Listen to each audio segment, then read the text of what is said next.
요즘 뉴스나 대화엔 온통 코로나 속보뿐입니다. 카톡 문자가 들어와도 계속 코로나 관련 얘기가 줄지어 들어옵니다. 이런 시국에 한국에서는 마스크 구입 전쟁이 치열한데 보건당국의 허락을 받지 않은 가짜 마스크들이 만들어져서 돈을 벌겠다고 하는 기막힌 일들이 있는 세상입니다. 사실은 한국에서는 마스크를 배급제로 한 주에 2개씩만 제공해 준다고 합니다. 우리가 살고 있는 미국은 한국만큼은 급박한 상황은 아닐지라도 미국의 펜스 부통령을 중심으로 해서 태스크포스 팀이 만들어지고 백악관에서 기도하고 이 일을 총체적으로 극복하기 위해서 진행되어 가고 있습니다. 의회에서는 8.3 빌리언, 약 10조에 가까운 예산을, 이머전시 예산을 정했습니다. 어쩌면 이제 미국에도 또 다른 판도라 상자가 열릴 수 있는 가능성이 우리 가깝게 있습니다. 우리 자녀들이 다니는 대학에서도 총장님들이 연락이 오고 회사에서도 규모 있는 모임들은 전부 다 하지 못하도록 캔슬하는 이메일들이 들어오고 있고, 국경에서도 입국 절차가 굉장히 까다로워져서 멕시코에서 미국을 들어올 때도 한국 여권을 가진 분들은 따로 지금 프로세싱이 진행 중입니다. 우리의 자녀들도 마찬가지 형편 속으로 있는 것 같습니다. 학교에서도 에이시언 아메리칸이라는 그런 부분들 때문에 어느 정도 경계 현상이 나타나고 있다고 합니다.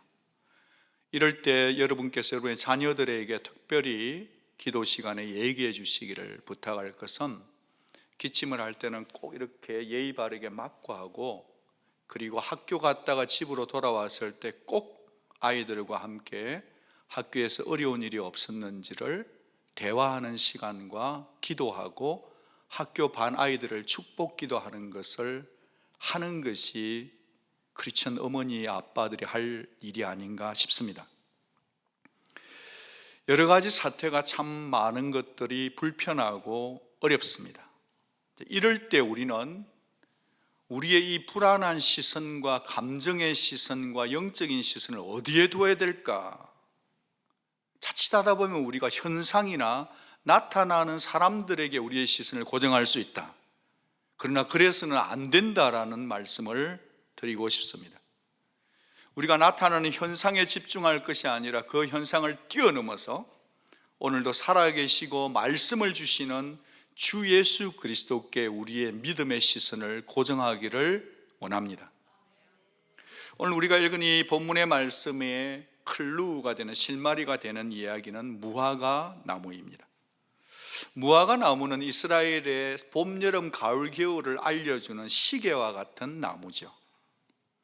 이제 무화과 나무는 겨울이 되면 대개 나뭇잎들이 다 떨어져서 회색의 앙상한 가지만 남죠. 그런데 오늘 등장하는 이 무화과 나무는 겨울나무처럼 죽은 듯 보이는 정도가 아니라 아예 뿌리부터 말라 죽었다 되어 있습니다. 6월절이니까 계절은 4월인데 말라 죽었다, 그런 거죠. 그 이유를 우리가 알려고 하면 이 마가복음 11장을 조각조각 읽기보다는 통합적으로 보는 것이 필요합니다. 마가복음 11장을 이렇게 꼼꼼스럽게 읽다가 보면 우리 주님께서 사역을 하실 때 예루살렘 수도와 베다니를 왔다가 갔다가 하시는 장면을 보게 됩니다. 오늘 이 본문의 장면은 주께서 베다니에 아침에 제자들과 함께 나오시다가 몹시 시작하셨는데 멀리 있는 무화과 나무를 보신 데서 시작합니다.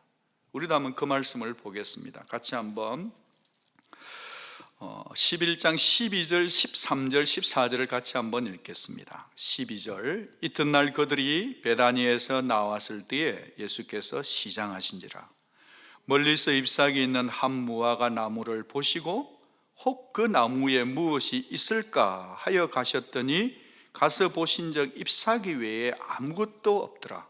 이는 무화과의 때가 아님이라. 예수께서 나무에게 말씀하여 이르시되 이제부터 영원토록 사람이 너에게서 열매를 따먹지 못하리라 하시니 제자들이 어떻게 했죠? 들었어요. 여러분, 이 나무가 말라 죽었다는 것을 우리는 이미 본문을 통해서 읽었습니다. 그 죽어버린 이유가 뭐냐? 본문을 보면 예수님이 저주를 했기 때문인 것을 알게 되죠. 이렇게 되면 여러분 중에서는 식물보호학자가 아니라 할지라도 어떻게 이런 일이 있을 수가 있지라고 하고 약간의 의구심이 일어날 것입니다. 마치 예수님께서 뭔가 홧김에 저주를 퍼부은 듯한 느낌이 남아있는 거죠. 잎사귀가 무성해서 가서 보니까 당연히 열매가 있을 줄 알았는데 열매가 없다? 왠지 썩은 느낌. 분하신 예수님인가? 아니면 배고픔 좀 참지 못한다고 이렇게 나무를 저주하셔도 되나? 스바이츠 박사는 예수님의 신성을 믿지 않고 인성만 믿은 과학자이면서도 성경학자죠. 그가 이렇게 코멘트를 달아놨어요. 예수님께서 지금 십자가 질 때가 되어가니까 제정신이 아니다, 그런 느낌으로 진짜 주석을 해놨습니다. 그러나 우리는 거기에 동의할 수 없죠. 왜냐하면 여러분이 아시다시피 우리 주 예수님은 감정 통제가 굉장히 잘 되시는 분이세요. 성전 청결을 할 때 말이죠, 예수님께서 채찍을 만들어서 막 소나 나귀의 엉덩이를 때리쳤습니다. 그리고 돈 바꾸는 사람의 상은 갈아엎었죠. 그런데 거기에 비둘기 파는 가난한 사람들은 그 세장을 열지 않고 세장에 들어있는 채로 들고 나가라고 말해서 굉장히 호흡 조절, 감정 조절이 잘 되는 분이세요. 게다가 우리 주님은 40일 금식을 하신 분이기 때문에 내공이 강하신 분이시기도 해요. 배고픔 정도는 주님하고는 그렇게 감정 통제 못할 정도는 아니다. 게다가 지금 고난의 십자가를 진다고 주님이 없앴대셨다에 동의할 수 없는 것은 주님은 자신의 고난의 십자가를 영광이라고 정확하게 해석하고 계셨기 때문에 이성을 잃지 않으시는 분이다. 그럼에도 불구하고 여전히 우리에게 퀘스천 마크가 남아있는 이유는 뭐냐 하면 이는 무화과 때가 아님이라 라는 말씀 기록 때문입니다. 때가 아니면 열매 없는 게 당연한 게 아닌가 하는 것이죠. 이 궁금증을 풀어야 오늘 말씀이 쉽게 여러분 가슴에 전달될 것 같습니다. 이 궁금증을 풀려고 하면 이스라엘에서 무화과 나무가 어떻게 맺혀지는가를 이해해야 합니다. 여러 가지 주석도 보기도 했지만 이 무화과 나무의 저주를 가장 쉽게 이해되도록 설득한 책이 한 권 있는데 그 책은 류모세 선교사의 성경이 열린다 성경이었습니다. 여러분도 혹시 있으시면 댁에 가서 한번 보시면 더 정확할 것 같습니다. 제가 그 내용을 좀 알려드리고 여러분을 설득하고 싶습니다. 이스라엘의 기후는 미디테레니언 지중해에 붙어 있었기 때문에 아주 날씨가 독특해요. 6월절이 있는 4월부터 초막절이 있는 10월까지, 즉 4월부터 10월까지는 여름인데 건기예요. 비가 안 오는 시기예요. 11월부터 3월까지는 우기인데 겨울이에요. 지금으로 말하면 겨울이고 우기인 거죠. 이번에 이스라엘 성지 순례팀이 짧은 12박 13일 갔는데 그 중에 이틀이나 비가 온 것은 이스라엘이 지금이 겨울이기 때문에 그런 거예요. 이제 이런 상황 속에서 무화과 나무는 열매를 1년에 4번 내지 5번 맺죠. 이제 이름을 부를 때 우리는 영어나 헬라어나 한국어는 똑같이 그냥 무화과 나무 피그추리 이렇게 간단 말이에요. 근데 히브리어로 무화과 나무를 부르는 이름은 2가지예요. 히브리어로 무화과 열매를 부르는 이름은 2가지가 따로 있다는 거예요. 그 첫 번째 열매는 바게예요. 원래 바게 허인데 허 발음이 안 나요. 그래서 바게예요. 여기서 피그추리가 나온 거죠. 첫 번째 나오는 열매를 작은 열매를 바게라고 그러고, 그 이후에 나오는 진짜 크고 굵고 꿀이 줄줄 흐르는 입이 떡 벌어진 그거는 테에나라고 부른다는 거예요. 테에나. 그러니까 제대로 익은 태나가 잘 나오기 위해서는 첫 번째 나온 상품성이 떨어지는 이 파괴를 일부러 따주어야 돼요. 일부러 따주어야 돼요. 그래서 행인들이 지나갈 때 공짜로 따먹도록 일부러 주인이 좀 따먹었어요, 괜찮아요, 이러는 게 파괴예요.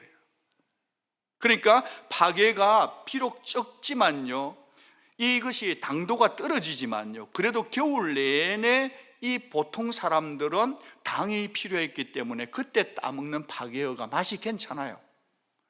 마치 종교의 자유를 찾아서 플리마우스호를 타고 정말 이렇게 메이플라워를 타고 플리머스에 도착된 사람들이 겨울 내내 추울 때 그들이 먹었던 게 메이플 시럽이잖아요. 그 버몬트의 모든 나무들은 꽂으면 수액이 나오는데 그게 처음에는 당도가 없는데 장작나무로 끓이면 그게 메이플 시럽이 되는 것처럼 겨울 추울 때 그 당은 필요하단 말이에요. 그러니까 파괴허가 그들에게는 필요한 거예요, 가난한 자들에게는. 그러니까 정리를 해보면 지금 예수께서 찾고 계신 열매는 6월절 시절인 만큼 굵고 좋은 대나가 아니라 파괴허를 찾았다는 거예요. 그 작은 열매를 찾으러 갔으니까 분명히 무화과 때가 아닌 거죠. 무화과 때가 아닌데 그 파괴허는 열려야 되는 거예요. 문제는 뭐냐면 이 작은 파괴허가 열리지 않으면 나중에 큰 대나도 안 열린단 말이에요. 원래 싹을 보면 안다는 거 있잖아요. 그러니까 이 파괴허가 있어야, 나고 있어야 나중에 대나가 되는 거란 말이에요. 지금 이 파괴허가 없으면 아무리 무화과 제철이 아니지만 파괴허가 없으면 나중에 대나 열린다 안 열린다? 안 열린다는 거예요. 열매를 기대할 수 없다는 거예요. 그래서 이 가능성 없는 나무를 보시고 주님은 그래서인지 모르지만 이 나무를 저주하셨네요. 단 하루 만에 말라 비틀어져 버렸네요. 주님 이 사건을 통해서 제자들이 들었는데 제자들에게 가르쳐 주고 싶은 메시지가 있었다는 거예요. 그 메시지는 뭐냐면 열매는 없는데 종교 형식만 가능, 입만 무성했던 이스라엘의 유대 종교를 향한 주님의 저주였다, 그렇게 정돈하고 싶습니다. 궁금증이 많은 베드로가 물었습니다.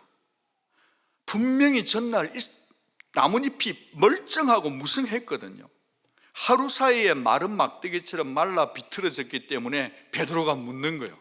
아니, 예수 선생님 보십시오, 당신이 저주한 무화과 나무가 완전 말라 비틀어졌네요. 그러면 주님의 답변이, 얘야, 그러니까 열매 맺으라고 했지, 내가 기대하는 것은 열매야, 이렇게 나와야 되는데 주님은 열매론으로 가지지 않고 거기서 뜻밖의 하나님을 믿는 믿음의 주제로 가고 있다는 거예요. 제가 한번 여러분 주무시는지 물어봐야 될 거예요. 지금 예수님이 열매론으로 가지 않고 뭐로 갔다고요? 믿음으로 갔다고요. 거기서 한 단계 더 가요. 믿음에서 어디로 가니까 기도 문제로 가요. 어디로 갔다고요? 기도로. 믿음 찍고 기도 찍고 그 다음 또 가는 데서 용서 주제로 가요. 지금 무화과 나무의 저주는 유대 종교뿐 아니라 제자들이 들었다, 제자들에게 하고 싶은 메시지가 있는 거예요. 뭐죠? 믿음, 기도, 용서라는 주제로 간다는 이 3단계 스태프를 기억하기를 바라요. 특별한 주제를 얘기하는 게 아니고 여기서 저는 그 각각의 부분을 좀 생각해 보면서 공통된 주제, 이미 알려드린 주제 위에 마른 무화과 나무 교훈을 통해 배우는 응답받는 기도 지침 몇 가지를 나누고 싶습니다. 첫째, 우리가 배울 수 있는 지침은 뭐냐 하면, 기도를 응답받고 싶다고 한다면 하나님께 믿음의 뿌리를 두어야 된다는 거예요. 같이 한번 받아합니다. 하나님께 믿음의 뿌리를 두십시오. 여러분, 왜 주님은 열매를 거론하지 않고 하나님을 믿어라, Have faith in God이라고 그렇게 하셨겠죠? 왜 그랬을까요? 열매보다 중요한 것은 뿌리라는 거, 먼저라는 거죠. 뿌리의 생명력에서 열매는 자연적으로 맺히기 때문에 신앙의 뿌리는 어디에 내리는가가 참으로 중요해요. 질문이 있습니다. 여러분, 왜 요즘 교회 다니고 계십니까? 라고 물으시면 우리의 답변은 다양할 것입니다. 요즘 사는 게 인생이 허무해요, 목사님. 내가 좀 뭔가 의지할 대상이 필요해요. 아니면 요즘 되게 외로워요. 저 목사님이 요즘 쓸쓸해요. 왠지 외로워요. 사람들하고 와서 한국 사람들하고 만나서 얘기도 좀 하고 싶어요. 이럴 수도 있고요. 누군가 신적인 존재가, 내가 하나님에 대해서는 잘 모르지만 우리 가정 좀 지켜주고 우리 자식들 이민사에서 좀 지켜주면 좋겠다는 바람 때문에 이 자리에 앉아 계신 분도 있을 수 있어요. 아니면 죽고 나서 좋은 데 가야 될 텐데, 그래서 여기에 와 계신 분이 있을 수가 있다는 거예요. 여러 대답이 있을 수 있지만 여러분, 우리의 믿음의 뿌리만큼은 반드시 하나님께 두어야 될 줄로 믿습니다. 주 예수께 내려야 될 줄로 믿습니다. 믿음의 뿌리를 내린다는 것은, 다른 말로 하면 하나님께 뿌리를 내린다는 것은, 이건 언약적인 covenantal relationship인데, 그것은 믿음의 뿌리를 하나님께 내리는 언약적 관계에 맺어졌다는 겁니다. 여러분, 우리가 하나님께 뿌리 내리지 않고도 얼마든지 신앙생활 할 수 있다는 거 아십니까? 여러분, 이스라엘의 저 유대 종교 지도자들을 우리가 한번 생각해 보죠. 여러분, 무화과 나무 사건 사이에 이렇게 삽입되어 끼어들어 있는 게 뭐냐면 성전 청결 사건 아닙니까? 여러분, 주님이 왜 성전을 청결하셨는지 보십시오. 이 유대 종교 지도자들이 이방인들을 어떻게 대하는지를 보셔야 된다는 거예요. 지금 세계 각국에서 여호와를 믿어보겠노라고 이방인들이 몰려 들어와 있습니다. 이방인들은 성전 안에 들어갈 수 있습니까? 없습니까? 없습니다. 그래서 그들에게 자그마한 이방인들만 기도할 수 있는, 성전에 와서 기도할 수 있는 기도의 뜰이 있었어요. 그런데 이 종교 지도자들이 돈을 더 많이 받기 위해서 세를 줘가지고 그 이방인들이 기도할 수 있는 뜰에 자기의 장사지들을 풀어가지고 이방인들이 기도할 곳을 밀쳐내었다는 사실이에요. 여러분, 믿음의 뿌리가 잘못되면 입술로는 하나님 잘 믿는 것처럼 하고 있지만 실상 삶의 열매는 기도자들을 밀쳐낼 수도 있다는 거예요. 하나님을 대적하는 행위 아니겠습니까? 하나님은 내 집은 만민이 기도하는 집이라고 했는데 우리의 삶의 조각조각에서 기도자들을 밀쳐내고 있다면, 그런 행정적인 지침이 내려지고 있다고 한다면 그것은 잘못인 거죠. 성전에서 거룩하게 예배드리며 누구보다 하나님 잘 안다고 자부하던 유대 종교 지도자들의 이 통탄할 일을 지켜보면서 주님은 너희들은 하나님을 믿으라라고 얘기하는 거예요. 돈 믿지 말고 하나님 믿으라는 거예요. 여러분, 하나님 믿지 않아도요, 믿음 비스무리한 행동을 흉내낼 수 있습니다. 하나님 믿지 않으면서도 자기 신념이라고 하는 돌연변이적인 믿음을 키워낼 수도 있습니다. 그러나 오래가지는 못합니다. 왜냐하면 뿌리가 하나님께 접히지 않기 때문에 그렇습니다. 그래서 메시지 성경은 이 부분을 이렇게 흥미롭게 번역을 했어요. 어떻게 번역했냐니까, 품어라 하나님의 생명을, 이렇게 되어 있어요. 하나님의 생명을 품으라, 품는 게 먼저라는 거예요. 하나님의 생명을 품어라, 정말로 품어라. 그리하면 너희가 감당할 수 없을 만큼 힘든 일은 하나도 없을 것이다. 하나님 앞에 뿌리를 내리면 감당할 수 없는 일이 없다는 겁니다. 여러분, 우리가 기도 응답을 받으려고 하면 하나님의 생명을 먼저 품어야 되고 하나님께 믿음의 뿌리를 내려야 될 줄로 믿습니다. 여러분, 우리 스스로에게 한번 물어보면 어떨까요? 과연 나는 하나님께 뿌리를 내리고 살고 있느냐? 내가 하는 생각, 선택, 결정 속에 하나님을 염두에 두고 있는가?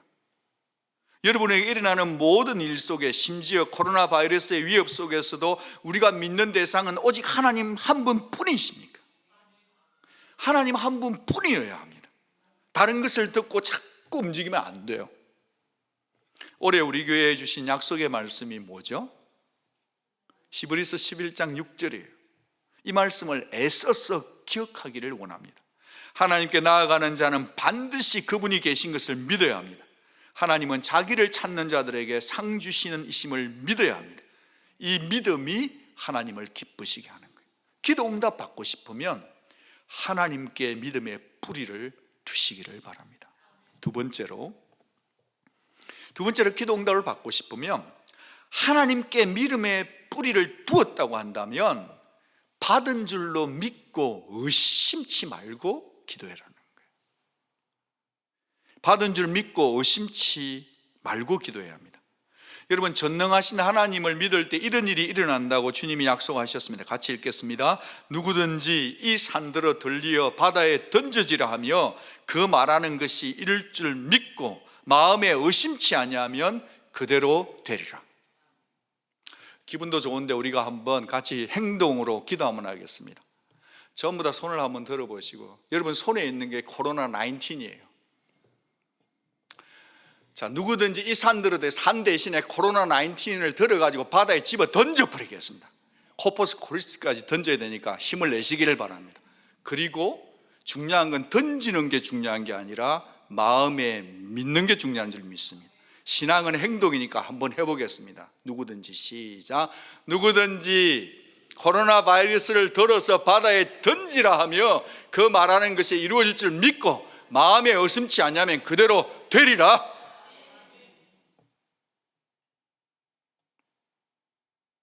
신앙은 어린아이처럼 믿는 거예요. 그냥 무화과 나무에게 행한 이런 일뿐 아니다. 너희도 엄청난 믿음의 위력을 경험할 것이다 라고 주님이 선포하셨습니다. 의심 없이 하나님을 신뢰해야 의심 없이 기도케 됩니다. 의심은 마음이 나뉘어지는 것 아닙니까? 의심하고 있으면 신뢰하지 못하는 증거 아닙니까? 그래서 마가복음 11장 24절에 주님이 말씀하십니다. 그러므로 내가 너희에게 말하노니 무엇인지 기도하고 구하는 것은 받은 줄로 믿으라. 그리하면 너희에게 그대로 되리라. 이렇게 기도해야 응답을 체험할 수 있습니다. 아버지 하나님과 관계를 맺은 자녀는 아버지의 뜻 안에서 확신을 가지고 기도해야 합니다.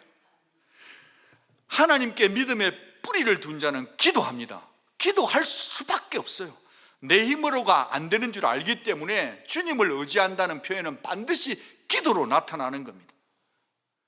여러분, 그래서 기도자는 겸손해요. 왜냐하면 내가 하지 않고 주님이 하는 줄 믿기 때문에. 그래서 기도자는 담대하는 겁니다. 겸손과 담대함이 따로 노는 게 아니고 따로 국밥이 아니에요. 같이 가는 거예요. 기도자는 담대합니다. 내 힘으로는 안 되는데 주님께 기도하면 주님이 해주실 줄을 믿기 때문인 거예요. 결국 기도도 내 힘이 아닌 은혜로 되는 것입니다. 동의하시면 아멘. 달라스에 계신 황 근사님께 제가 전화를 한 통화 드렸습니다. 지난 금요, 2주 전에 금요에도 말씀드렸는데, 이스라엘 성지 순례팀이 다녀오셨는데 거기 권사님들 중에 친구분들이 있거든요. 그래서 우리 황 근사님이 기도가 센 분이니까 기도 부탁 좀 드려야 되겠다. 안부도 할 겸.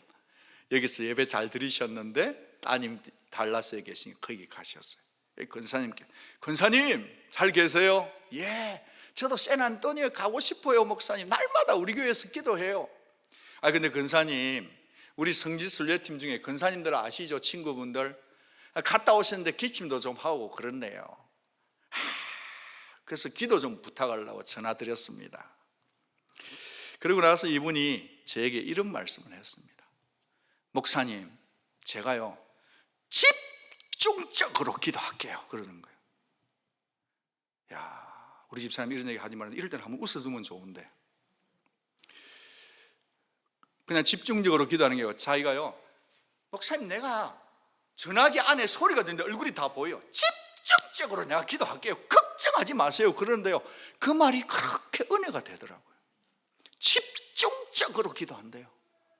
지금 이 김명정 성도님은 통역을 어떻게 하는지 모르겠어요. 미국 분들에게. 어쨌든 우리는 와닿는데 그냥 단순히 집중적으로 대충 기도하는 게 아니고 집중적으로 기도하시겠대요.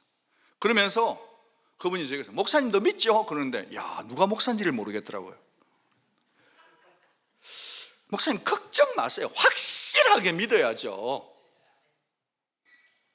권사님 성경책이나 제 성경책이나 성경 말씀이 똑같은데 그분은요 확실하게 믿더라고요. 성지순례 갔다 온 분들이 다 한 분 한 분 뭐 검사도 받고 이러지만 다 깨끗하고 다 건강하게 지금 시간 보내고 이번 주만 지나면 이제 다음 주에 쏟아져 들어올 텐데, 제가 믿는 게 있어요. 첫 번째는 예수님의 기도 믿고, 두 번째는 황순자 권사님의 기도를 믿습니다. 그러면서 저도 기도했어요. 하나님 아버지, 제가 이래봐도 목사인데 저도 좀 집중적으로 기도하고 확실하게 기도하는 믿음 좀 주세요라고 기도했다는 거 아닙니까? 여러분, 요즘 여러분의 부족한 작은 목사가 결정 내릴 게 많습니다. 기도 좀 집중적으로 확실하게 좀 기도를 밀어주시기를 부탁을 드립니다. 저도 열심히 기도하겠습니다. 그래요, 주님은 성전 청결 사건을 통해 내 집은 만민이 기도하는 집이라고 기도에 포커싱 하셨어요. 하나님은 여러분 기도의 뿌리에 관심이 많으세요. 그냥 기도하는 척 남에게 보여주고 하는 기도가 아니라 하나님 살아계심 믿고요, 단순하고 심플하게요, 확실하게 기도하는 그 기도를 주님은 반드시 응답해 주시고, 여러분도 기도하실 때 기도했으면 받은 줄로 의심하지 말고 믿으시기를 바랍니다. 세 번째로는요, 믿음의 기도가 응답되기를 원하신다면, 기도가 응답되기를 원한다면 반드시 용서를 실천하면서 기도하시기 바라요. 마가복음 11장 25절에 보면 서서 기도할 때에 아무에게나 혐의가 있거든 용서해라. 그리하여야 하늘에 계신 너희 아버지께서도 너희 허물을 사하여 주시리라. 기도가 유효하게 응답되려고 하면 하나님께 대한 믿음의 뿌리, 아래로는 뿌리, 위로는 하나님만 붙드는 그런 것, 상하관계만 있는 게 아니라 옆을 돌아보아서 용서의 정신이 이웃에게 흘러갈 때 기도가 응답된다는 거예요. 내게 상처 준 사람을 용서치 않고는 내 기도가 응답될 수 없다는 강력한 주의 가르침이에요. 예수님이 여기서 한 번 이 기도를 가르치고 끝낸 게 아니라 주님이 산상수훈에서도 말씀하셨어요.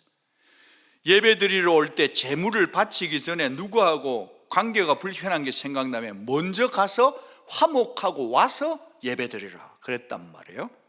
주님의 기도에서 또 강조하셨어요.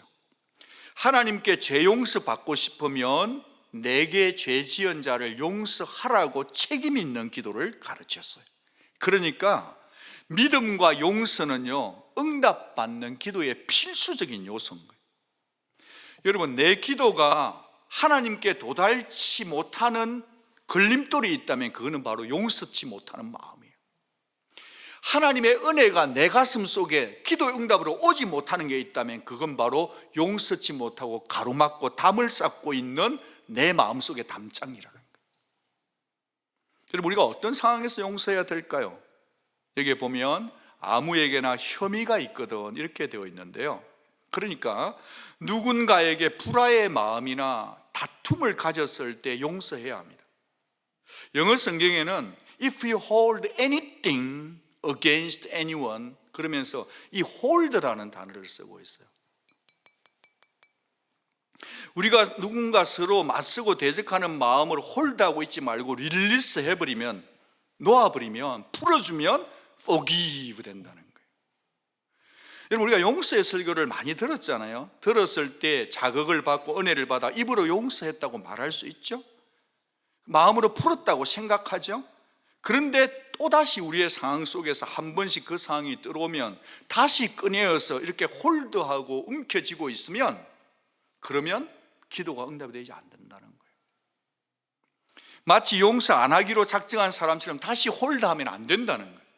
이렇게 불화의 마음이 가득하면 우리가 어떤 수식하고 화려한 기도를 드려도 하나님 기도를 응답해 주지 않으신다는 겁니다. 다른 사람과 불화하고 관계를 깨트리고 불화된 상태에서 다투고 있는 상태에서 기도할 때 하나님 그 기도를 가식적으로 여기세요.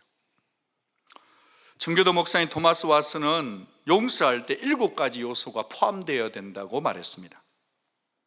첫째는 되갚지 말아야 합니다. 둘째는 악을 악으로 갚지 말아야 합니다. 셋째는 그들의 안녕을 빌어주어야 합니다.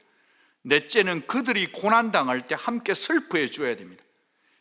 다섯 번째는 그들의 행복을 빌어줘야 되고, 여섯 번째는 찾아가서 그들과 화해해야 되고, 일곱 번째는 그들이 고난 중에 있을 때 가서 도와주는 것까지가 용서하는 단계라고 했습니다.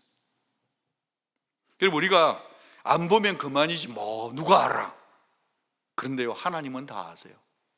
예수님은 양보를 하지 않으세요, 그 부분에 대해서. 여러분 중에는 목사님 내가 혐의 그런 거 없어요. 나하고 원수진 사람도 없고 내가 법률적으로 갚아줄 것도 없고요. 그렇게 얽히고 설키고 한 그런 시리어스한 거 없어요 라고 말씀하실 분들과 얘기를 좀 해보고 싶습니다. 메시지 성경에서는 이 혐의, 법률적인 혐의, 잘못된 걸 얘기할 때 메시지 성경은 25절 이렇게 번역을 했어요. 한글 성경이 이렇게 번역이 되어 있습니다. 여기 보면 누구에게 뭐 한 것이 있거든, 서운한 것이 있거든 용서해 주어야 된다는 거예요. 그래야만 하늘에 계신 너희 아버지도 너희 죄를 깨끗이 용서할 마음이 드실 거다. 이렇게 하니까 좀 문제가 달라지죠. 우리가 좀 더 디테일하게 우리의 관계를 회복해야 되겠죠. 남에게 서운한 일이 있어도 그것 가지고 빨리 해결하지 않으면 안 된다는 걸 얘기하고 계십니다. 불화나 다툼의 상황까지는 아닐지라도 관계 속에서 피차 서운할 때는 많이 있거든요. 심지어 부부 사이에도 서운해요. 저도 오늘 회개하지만 이 설교하려고 하는데 집사람한테 약간 제가 말이 좀 예의 바르지 않았던 게 생각이 나가지고 아침에 제가 회개하고 왔거든요. 그것뿐이겠습니까? 사람이 서운함이 틈을 만들고 시간이 지나면 담이 돼요. 결국 하나님 앞에서는 기도가 전부가 아니라 하나님 앞에 기도하는 사람은 먼저 마음의 중심에 형제를 용서하지 않고는 내 기도가 응답이 안 된다는 거예요. 과장이 아니고 얼음장도 아니에요. 심지어 서운한 것만도 해결해야 된다는 거예요. 문자 그대로 믿을 수 있기를 바랍니다. 우리 온누리 성도님들은 문자 그대로 적용해야 될 때는 문자 그대로 해석해내고 다르게 해석해야 될 때 다르게 해석할 줄 아는 수준 있는 성도들이 될 수 있기를 바라요. 문자적으로 해석해야 될 때는 이상하게 해석하고 이상하게 해석할 때는 문자적으로, 그러면은 일 안 됩니다. 아주 사소한 서운한 거 한 거라도 정말로 관계를 회복해내야만이 우리의 기도가 응답이 된다는 거예요. 내 마음을 용서라는 필터로 걸러내지 않으면 하늘에 계신 아버지께서도 나를 용서하지 않을 것이고 나의 기도가 응답되지 않는다는 진리를 우리가 기억할 수 있기를 바랍니다. 용서가 쉽지 않기 때문에 우리가 어떻게 용서받았는가, 우리가 용서받은 뿌리를 좀 기억해야 되겠습니다. 우리는요, 용서받을 자격이 있나 없나를 따지지 않고 우리를 무조건적으로 용서해 주신 하나님의 사랑을 신뢰해야 합니다. 내가 죄인 되었을 때 나를 용서해 주신 하나님, 내가 하나님과 심지어 원수 되었을 때도 나를 용서해 주신 하나님의 십자가 사랑을 기억할 때 우리는 다른 사람을 용서해 줄 수 있다는 거예요. 내 죄도 용서받습니다. 거듭거듭 말씀드리지만 이렇게 홀드하고 있으면 안 돼요. 놓아야 합니다. 시편 66편 18절에 시인이 이렇게 고백하네요. 내가 내 마음에 죄악을 품었더라면 주께서 듣지 아니하시리라. 그러나 이 시인은 죄를 놓은 거예요. 죄를 릴리스한 거예요. 그러고 난 다음에 그가 고백합니다. 죄로 용서받은 자의 기도는 하나님 앞에 보좌에 상달되는데, 같이 한번 읽어봅니다. 그러나 하나님이 실로 들으셨으며 내 기도 소리에 귀를 기울여 주셨도다. 여러분, 용서치 못하는 마음이 죄입니다. 죄가 있으면 기도는 절대 응답되지 않습니다. 용서치 않으면 여러분의 기도의 나무는 말라 죽습니다. 여러분이 용서치 않으면 여러분의 숱한 기도는 열매 맺지 못합니다. 이 믿음을 꼭 가져야 됩니다. 오늘의 주제는 열매가 아니라 믿음인데, 무슨 믿음이냐면 내가 지금 용서치 않으면 내 기도 나무는 말라 죽는다는 믿음을 붙들어야 된다는 거예요. 우리 속에 얼마나 많은 기도 응답들이 기다리고 있습니까? 여러분들이 이 용서를 하는 데까지 나아가지 않으면 여러분의 기도의 나무에는 열매가 맺히지 않는다는 믿음을 붙잡자는 거예요. 지금 우리는 모두 어려운 시기를 함께 보내고 있습니다. 이럴 때일수록 우리는 깨어지기 쉬운 존재인 것을 인정하고 서로를 존중하며 상처 주지 않도록 특별히 말 조심을 해주시기를 바랍니다. 제가 미리 말씀드리고 부탁드립니다. 다음 주에 성지순례팀이 기다렸더니 오실 겁니다. 오셨을 때 여러분이 반가우면 반가운 건데 괜찮나? 이래버리면 우리 모두 박살납니다. 미리 얘기했습니다. 또 한국에서 오신 분들도 계실 수도 있고 지금도 또 호텔에 계신 분도 있고 이런 분이 있는데 여러분이 말을 할 때 유머를 섞으면 안 됩니다. 조심해야 됩니다. 지금은 유머를 받아줄 만큼 우리가 여유가 다 없습니다, 솔직히. 그래서 진짜 고생 많았지. 우리 기도했다, 이거. 힘들었지. 미안하다. 뭐 먹고 싶은 내가 하나 갖다 주지도 못하고 호박죽 끓였는데 호박죽 그게 실패가 못 갖다 줬다, 이거. 막 오만 얘기 하는데 사랑이 담긴데 악수해도 되나? 이러면 큰일 납니다. 우리 교회 또다시 자가격리 들어갑니다. 이제는 파토납니다. 이제 정말 사랑으로만 말할 수 있는 여러분 되기를 바라요. 웬만하면 눈으로 말하고 꼭 사랑으로 우리를 봉합해 주시기를 바랍니다. 저는 웃으면서 말씀드리지만 굉장히 속은 타들어가는 시리어스합니다. 막을 수가 없어요. 만약 그리 되면 그분들 진짜 상처 많이 받습니다. 절대 그러지 말고 말을 정말 아끼고 얼마나 힘들었냐고 우리가 기도했다는 거기까지만 부탁을 드리겠습니다. 서로의 연약함을 부둥켜 안고요, 깨어진 관계는 용서로 봉합하고요, 기도할 때 우리 교회에 치유가 일어날 것입니다. 요즘 여러분이 뉴스 속에서 자주 듣는 말이 이런 단어일 것입니다. 사회적 거리두기라는 단어가 많이 들려져요. 서로 생존하기 위해서, 서로의 건강을 지켜내기 위해서 서로 거리를 두라는 단어인데 꼭 거리를 두시기 바랍니다. 대화할 때. 그리고 필요하면 마스크도 가져와 쓰셔도 됩니다. 미국 사회도 앞으로 그런 사회가 올지도 모릅니다. 괜찮습니다. 여러분이 우리가 사회적 거리를 둔다는 거, 이 단어 속에서 한 가지 제가 부탁드리고 싶은 것은 피지컬리는, 육체적으로는 거리를 둔다 하더라도 영적으로는 기도 안에 품고 그들을 부둥켜 안고 그 사람을 위해서 기도하고 내 죄를 토하면서 그들을 가슴에 부둥켜 안는, 영적으로 볼 때는 사회적 거리가 이전보다 더 가까워지는 온누리 성도들이 될 수 있기를 주의 이름으로 축복합니다. 꼭 그렇게 가야 합니다. 하나님과의 관계 속에서 거리, 믿음의 자매의 관계 속에서 거리는 그 어느 때보다도 가장 친밀하고 가장 가까워져야 되는 것입니다. 그때 우리의 기도는 응답 받을 것입니다. 말씀을 마치겠습니다. 우리 모두가 살아계신 하나님을 향해 얼굴을 들기를 바라고 제가 제안을 드립니다. 다음 주에 제가 무엇을 설교해야 될지 잘 모르겠는데 이렇게도 생각을 해봅니다.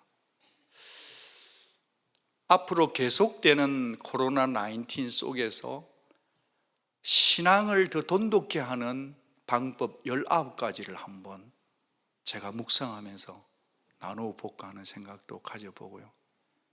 우리가 아마 이 기간을 잘 준비하는, 우리의 신앙이 더 떨어지지 않는 신앙의 돈독한 방법들을 찾아야 되는 게 아닌 생각을 해봐요. 패스트가 지나갔던 유럽 사회도 보고 싶고, 그때 목사들은 무슨 설교를 했나를 읽어보고 싶고, 우리 모두가 이 길을 잘 건너가 보기를 정말 원합니다. 제안 드리는 건 뭐냐 하면, 이건 우리 모두가 그냥 공동적으로 그렇게 해주시기를 바라요. 평소보다 30분 더 기도하고 평소보다 더 30분 더 말씀 보는 운동은 계속해 주시기를 바라요. 이거는 주 안에서 부탁이기도 하고 명령이기도 합니다. 살기 위해서. 우리 지금 양육 커리큘럼도 못하고 세가족은 모든 걸 못해요. 그렇지만 이때가 기회다 하고 우리가 퍼지면 안 됩니다. 지금은 예배만을 붙들고 나머지 모든 사역 속에서 하루에 30분 기도와 30분 말씀을 읽음으로 해서 우리의 신앙을 스스로 돈독히 하는 이 제안을 여러분께서 꼭 아멘으로 수납해주고 받아주시기를 바라요.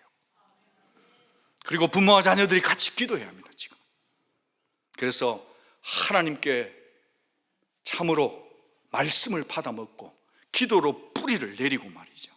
그러면서 옆으로는 사람들을 용서하고 관계를 풀어가고 맺힌 관계를 풀어가는 그런 용서자가 되어서 이 어려운 시기에 기도 응답 받기를 도전하는 믿음자들이 다 되어서 기도 응답하는 간증이 막 카톡에 막 쏟아지는 그런 역사를 기대하며 한 주간을 연약한 우리 모두를 신실하신 살아계신 하나님 앞에 맡겨 올려 드립니다.